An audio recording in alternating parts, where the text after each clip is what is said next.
Wherever there are shadows, there are people ready to kick at the darkness until it bleeds daylight. This is Bleeding Daylight with your host, Rodney Olson. Welcome and thanks for listening to Bleeding Daylight. Please share this episode and others with friends, and don't forget to connect with us on Facebook, Instagram and Twitter. Today's episode may be confronting for some, but it's about a very important topic. It goes right to the heart of knowing who we can trust and what to do when our trust is betrayed. My guest has a powerful story to tell. She's a brave woman, and I'm looking forward to introducing you.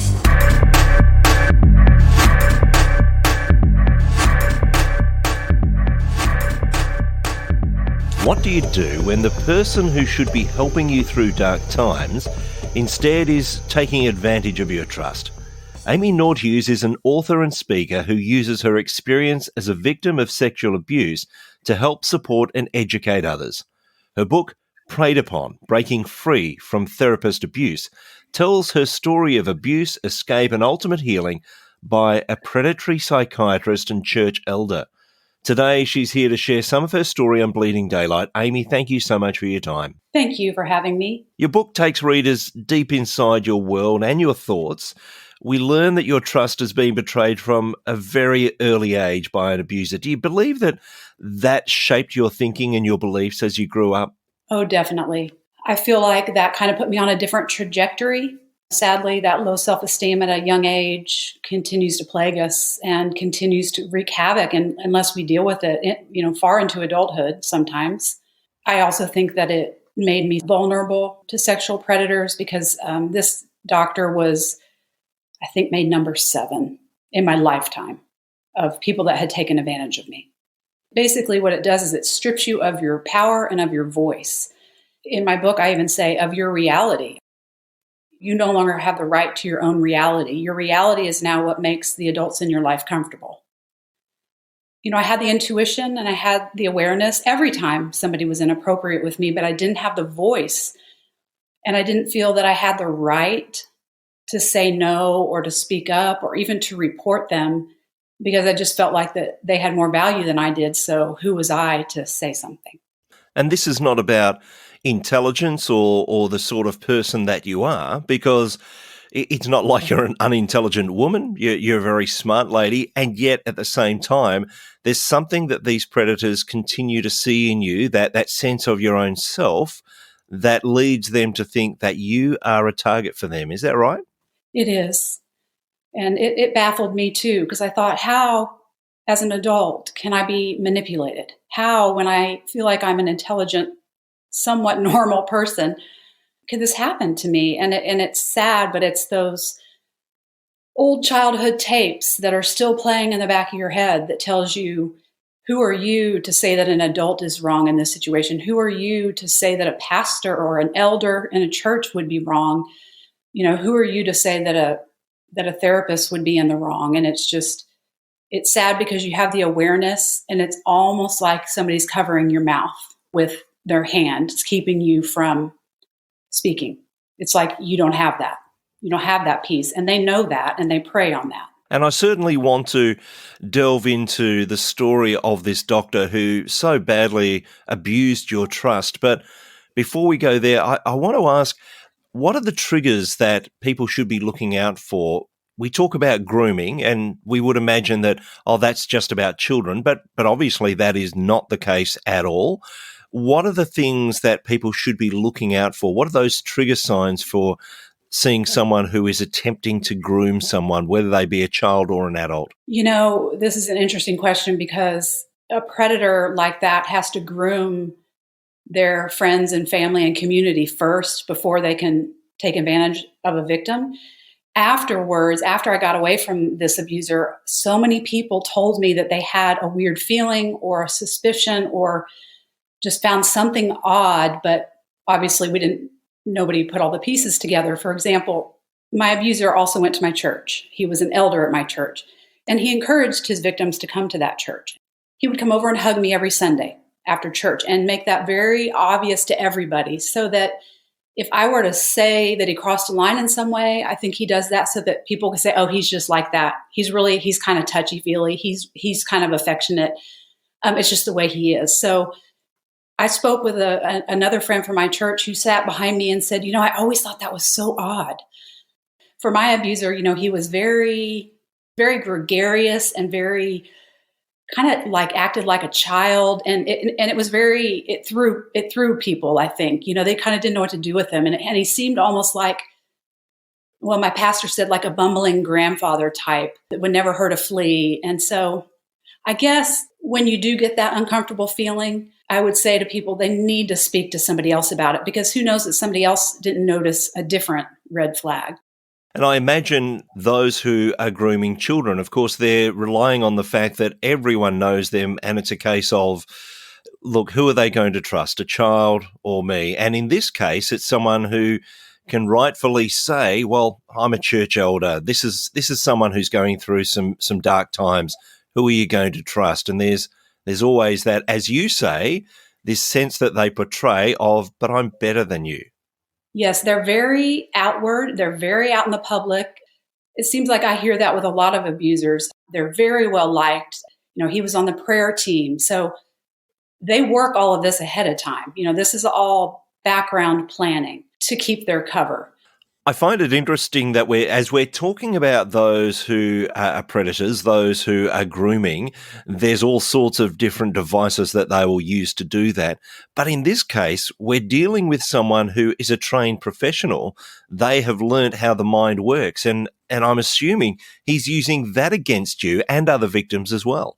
Oh, yes. It's really sad, because when you step into a therapist's office or a psychiatrist's office, there are no nurses, there are no witnesses. They can write whatever they want to in your chart. And, whether they take notes or not isn't the point. The point is that you have very little to stand on. It's your word against theirs. And they can say that you're mentally ill or unstable. In my case, I think my doctor told his friends right after I reported him that I was delusional and that I had imagined it all. Luckily, people that know me well know that I'm not delusional and I don't have mental illness. But, think about the people that might have a mental illness. And it's so unfair. It's so wrong. Take me back to that time that you first felt, I need some help. And when you were first introduced to this doctor, how did that come about? Well, and this is really sad, but when I first moved here, I saw him a few times and I got the gut feeling that something wasn't right with him, and I stopped going. Fast forward 7 years, I was in a new church.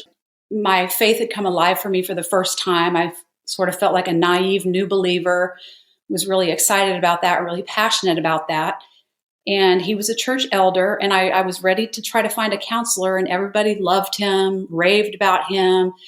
My pastor trusted him, obviously, and I really highly respect my pastor. My pastor's wife recommended him. And I thought, I had just been too hard on him back then. I was new here, and I was probably just judging him extra harshly. And yeah, he's a little weird, but does weird have to mean evil? Not necessarily. He's just goofy. And so I decided to give him another chance. I have had kind of a lingering depression most of my life. I've had a lot of sexual abuse. It caused me a lot of anger, but I was turning the corner on that because I had found Jesus. And I thought that working with this very spiritual doctor was part of God's plan, part of my healing journey. And I thought I was right where God wanted me to be. So I was very naive at that time because of that.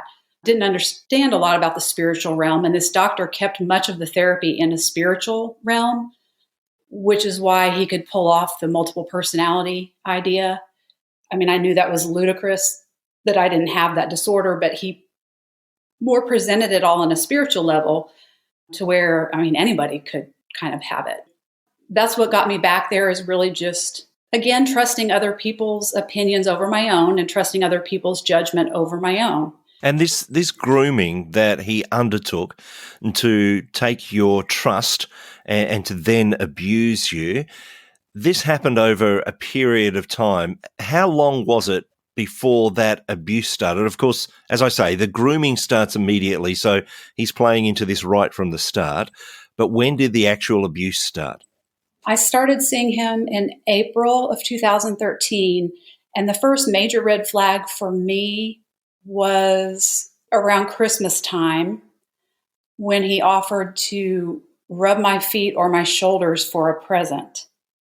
Of course, I just was panicked with anxiety. Felt no for whatever reason. Like I told you, you lose your no when you're abused as a child. Didn't think that was an option.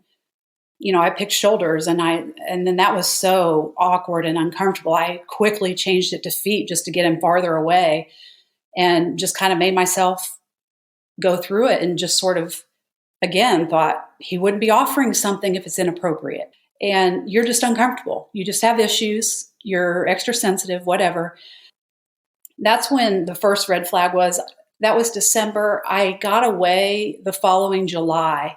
And whenever he would do something really major like that, if he noticed it frightened me or threw me a little bit, he would slow down.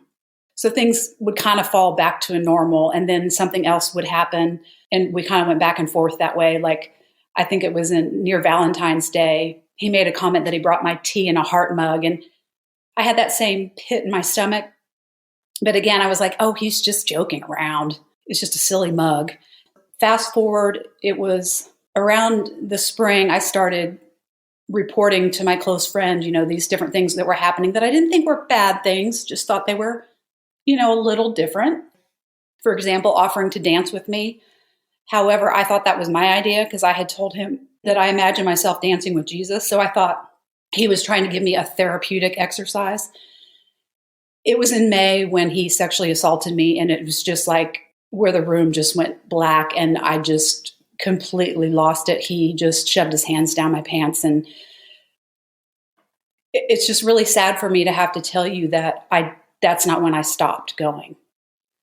I was able to convince myself that I had somehow set him up for that.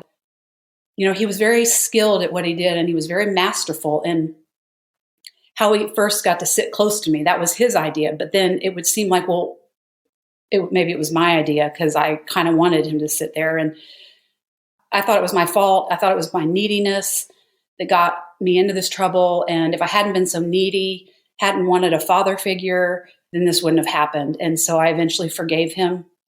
Also, unfortunately, I told a close friend, and she said maybe he was trying to teach me to stick up for myself. So I didn't tell the right person, clearly. I ended up going back. He started back up again in July, and I was able to leave. So it was about a year and a half.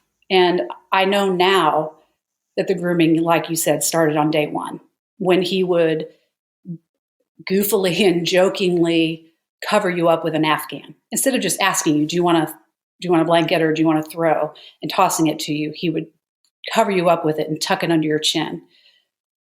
And he did that because, it's almost like you become immune to it. It's like he's just goofy like that. And right throughout the book, even from those early times when you're starting to visit his office again and become reacquainted with him, you're chronicling your thoughts, and there are triggers all the way. And yet there's also this other side of your thoughts that are saying, no, this can't be the case. And you've been conditioned to trust him because everyone's saying, no, he's trustworthy. So you're continually doubting your own thoughts and the things that are triggering in your mind. And I imagine that that's what abusers will play on constantly. Oh, yeah. He knew that about me before he started. And just imagine you're in therapy. So that's kind of where you share some of your deepest thoughts and feelings. And so, you're giving them information that they can use. But yeah, I had this critical voice that was just so mean and hateful towards me. And that's the voice you're referring to, that maybe I'd think, well, that's kind of weird that he's doing that. And that voice would just kick in. Oh yeah. Like there's something wrong with him and it's not you. Like you're a complete loser. You have all these issues. You're being oversensitive. You're being overdramatic. You're like so paranoid. And so I would just sort of like cower to that voice. It was like a bully. As things went on, that voice kind of reversed. It was almost like I can't watch this anymore, and started to kind of try to help me and defend me. And as it continued on, he started to ramp up the pressure, even declaring his love for you at different times. Yes. They have so many tactics that keep you trapped. And a big one is empathy on the part of the victim. And I'm very empathetic and very sensitive. And so when he would portray himself in these vulnerable ways, it really would tug on my heartstrings. And so he presented himself as, he never felt loved. His mom's alcoholism was he and his brother's fault. His dad was violent, which I know that's not true. He never had friends in school, and so I began to feel like the mom and the therapist. And I felt sorry for him. And he told me that if I ever left, it would kill him. And he stopped charging me for sessions, which wasn't my idea. And I even brought it to the secretary's attention and said, look, you guys aren't getting paid. My insurance isn't paying right now because it's the first of the year. And he kind of smiled shyly, and I knew, oh, okay, it's a gift. Well, again, I interpreted it as he knew that I had an issue with feeling expensive as a child and feeling like I cost a lot of money. He's trying to do this to make it up to me. Then fast forward, you start to feel guilty and you start to feel indebted and like, well, he's done all this for me and he didn't charge me, and he was always good to me until he wasn't. And, how can I just walk away from him? They use flattery. They use gifts. They make you feel special. I had longer sessions. They look for your voids and your weaknesses, and then they magically mirror back whatever it is that you need, kind of like a chameleon. You become so attached to it that even when they're starting to not do right by you, it's hard to walk away. And they isolate you. They make you feel like you're crazy. And if they need to, they go to threats. But the empathy and the guilt and all of those things and the feeling special, those were really powerful, like metaphorical gun to the head things. I mean, I couldn't leave, and I didn't know why I couldn't leave. I finally knew that I was not going to walk away unless I told somebody and they could help me. And I sat at my pastor's house, and the pastor's wife sat with me. My appointments at that point were 3 hours long. And so she sat with me for 3 hours, and I just cried and cried because I still felt guilty. It was just the craziest thing. And when you first started to share what was going on with someone else, when you had that time at your pastor's home and speaking to your pastor's wife, what was the sense coming back from them? Were they trying to say, well, maybe you've read it wrong, and then they realised, no, this is not the case? Or were they ready to accept your version of events right from the start? Well, the pastor's wife, she and I were really close. I kind of saw her as like a sister, and she was my mentor for the whole year prior. And she was the one that I was going to with these early things, like he offered to rub my feet and he offered to dance with me, and she minimized him just like I did. But then in May of 2014, when he sexually assaulted me, and I told her that, I tried to tell in a roundabout way, and she wasn't really hearing me. And I said, he stuck his hand down my pants. She said, well, maybe he was just trying to teach you to stick up for yourself. So I knew that she wasn't going to take my side. I asked her once I got out why she didn't see that as a red flag since she knew me well, and why wouldn't she run that by her husband? Like Amy said, the strangest thing today about this doctor. And she said, I just didn't think I could go to the elders with just that. And that was so painful to me because, people wonder why victims don't come forward. And if that, what does it have to be more than just that?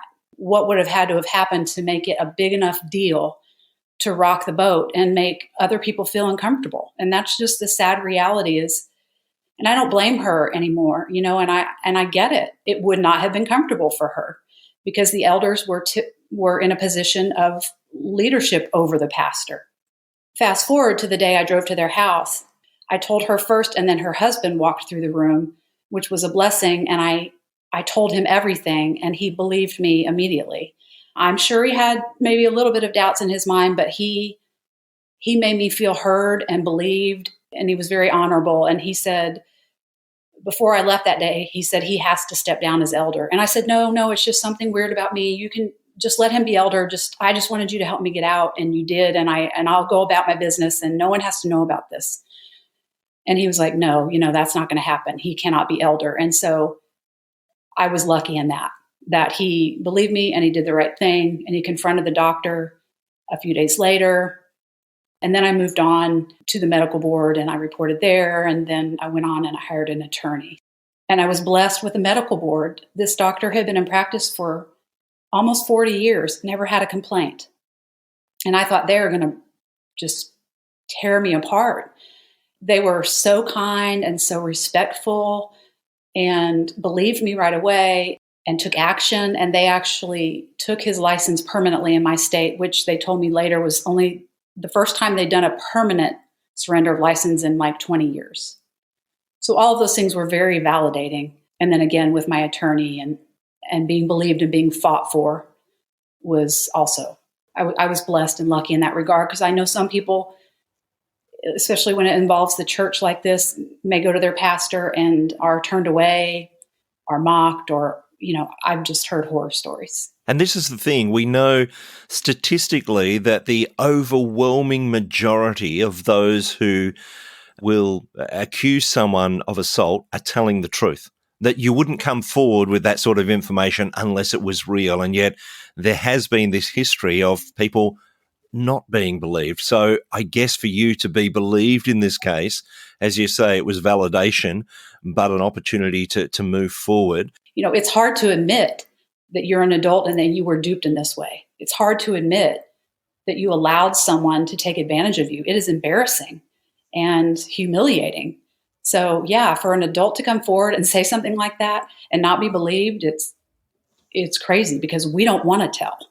I want to turn now to your healing, because as hard as it is to tell that story of the abuse that you've been through, I guess there is that other side of it. There is that healing.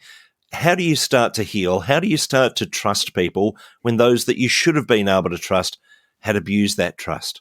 Yeah, that is really hard. And it kind of comes down to a decision that I had to make. I spent the first, 40 years of my life angry at God, had walls up. So I was lonely. And once I became a believer and God came alive for me and healed me from that place, when this abuse happened, there was no way I was going back to that. In my book, I have a set of rules, the ones that I got from childhood that were, lies. And then I have a new set of rules as I'm healing that are based on who God says I am. And like one of those rules says something to the effect of, don't let this hurt and anger force you back into that lonely dungeon. And so it was a decision that I'm not going to go back to that place. I knew that I had to forgive the doctor. I didn't want to. I told God that I'm happy to pray for the forgiveness, but I don't mean it. So I don't really know what the point is. And so I didn't know what to do there. And I was at an event and I heard a girl speaking about abuse that she encountered when she was younger and how God had told her to start praying for her abuser's salvation. And I thought, oh, I know this is for me. I know God's speaking to me. And I said, well, God, I'll pray for his salvation, but I don't want him to go to heaven. So I don't really see the point. And he just kind of worked on me on that. And I pondered that for a while. And I finally thought, God didn't make evil and he doesn't make sociopaths or predators.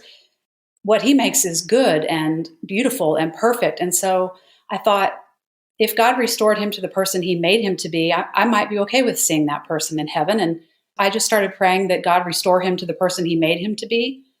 I figured I would like that person, that if it was in his will, that he would let him go to heaven. And that took a long time and it took a lot of, it took effort, but eventually it lessened and kind of faded away. I just wasn't going to be imprisoned by bitterness. I just refused. And so as far as like trusting again, I thought it was kind of the same thing. Was I scared to see another therapist? Yes, I was. But do I think that all therapists are evil? No, I don't. So it was just sort of a decision to not go down that road. God had already shown me through my pastor and through the medical board and through my attorney that there are good men in the world. And so that, that helped as well along the way. I'm sure that it's a very difficult path that you're having to walk down, because you're having to rewrite a lot of the story that you had come to believe about yourself right from a very, very young age. So those things that you had rehearsed again and again in your mind about who you were had to start changing. I guess that's a difficult but a very freeing process.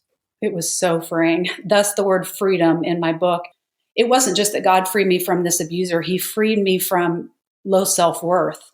He freed me from that bondage that I've had my entire life. I was full of self-hatred and shame. I just was disgusted with myself for not leaving sooner, for even going back after I knew something was weird about him.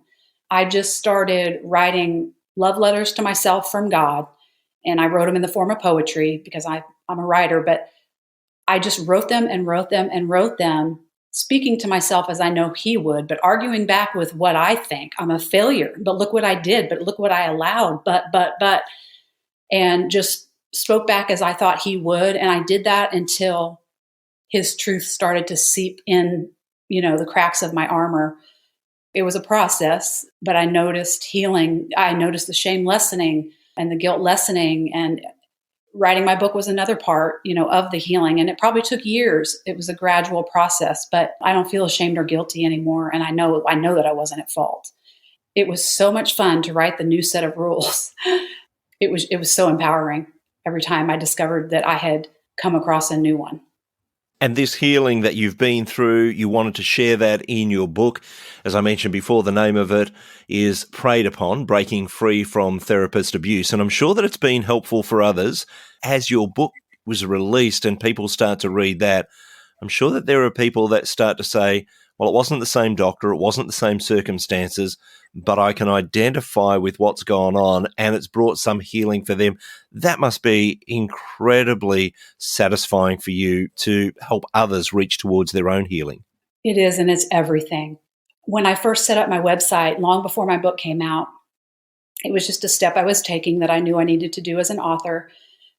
And I had a younger gentleman email me who was struggling with shame and guilt. He's an adult now, younger than me, but still struggling with the shame and guilt of being abused by his uncle because he felt he was old enough to know better because he was like 14 or 15. I said, yeah, and I'm like 41. We corresponded back and forth, and he just thanked me profusely, for helping him in that way. And it just felt so good, if one soul feels less alone and less guilty and can forgive themselves, it's everything. And when I read a review, again, it gives me the same burst of, if I have 10 readers in the whole future of this book, that's okay, because the people that have read it has impacted them in some way. And I had a friend tell me that she was in an abusive marital relationship and that she related to it as if it was, the same thing, the low self-worth. And it's not just about therapist abuse, and it's even not just about sexual abuse. It's about accepting the lies that we picked up as a young person from abuse or neglect or whatever, and allowing them to continue to dominate us in the future as an adult. As you say there, it's not just about that sexual abuse. You recount in the book early cases, even at school, where a teacher dealt with you harshly. It wasn't sexual abuse, but again, it fed into your feelings of who you were and your self-worth. And so there's many people that would identify with those sorts of things, the way that they've been brought up in a family or those outside influences such as a teacher. Are you finding that some people are starting to recognize that in themselves, even when there hasn't been that kind of sexual abuse? Yes. I have talked to so many different people. Most of them didn't have any kind of abuse in their past, and they're like, I have those same tapes. I have those same rules. So they can, it can be created from anything. I think about bullying. There's so many things in this world that make us believe that we're not enough and that there's something wrong with us. It reminds me, I went to a kind of a workshop thing in Dallas years back, and we all had to write down the negative voice that we heard in our head the most, the negative tape that played the most. And I think I wrote down something like, I'm defective, or, something like that, or something's wrong with me. And I think there was, I don't know how many of us, maybe 40 of us. They handed the mic around and we all went around and read our tape. And we were anywhere from age 18 to 60 something, men and women. Every single tape was the same. I mean, I couldn't believe it. I mean, we all had something along the lines of there's something wrong with me. So I feel like we're all walking around broken. I find it interesting that abusers will use that against people, that sense of I'm not enough. And yet, when we look at it on a bigger scale, we know that we have an enemy. We know that in the grand scheme of things, we have a bigger enemy who is fighting to grasp our souls. And Satan is whispering those things to us every day. It's no wonder that we hear these things. And so your freedom is not just freedom from the voices of a child, but it's freedom from the voices of the accuser and actually listening to the voice of the one who loves us and wants to save us. Yes. And, there's times where I feel bombarded by negative thoughts or messages, and sometimes I'll even put my fingers in my ears and I'm just like, no, no, no. And I'll just start saying Jesus' name sometime. But we are constantly bombarded. He's constantly looking for a little way in. So yeah, we have to be really careful and really mindful of that. You mentioned that you had a website even before the book was released, and there is a place that people can connect with you and see more of your writings through the blog and connect there. What is the easiest way for people to find you online? Probably my website, which is www.amynordhues, AMYNORDHUES as in Sam.com. If they scroll down to kind of the middle of my page, it'll say, to stay connected, sign up here. And if they sign up there, I send them some of my photography with scripture. And I plan to send out the first chapter of my book for free to all my email followers. And on that website, too, there's resources for victims, some of my poetry, some of those love letters I wrote, and links to where you can find the book. Amy, I want to say thank you for the opportunity that we've had to speak. I want to thank you for your courage and your boldness in sharing this story. As we've already mentioned, the whole idea of this manipulation of people is to keep people silent, and yet you've gone against that. You've said, I will not stay silent, and I know that this is going to be helpful for a lot of people. So I will put details of how to get in touch with you to your website in the show notes at bleedingdaylight.net. But I want to say thank you for your time. Thank you for your courage. Thank you for sharing your story on Bleeding Daylight today. Thank you so much. Thank you for listening to Bleeding Daylight. Please help us to shine more light into the darkness by sharing this episode with others. For further details and more episodes, please visit bleedingdaylight.net.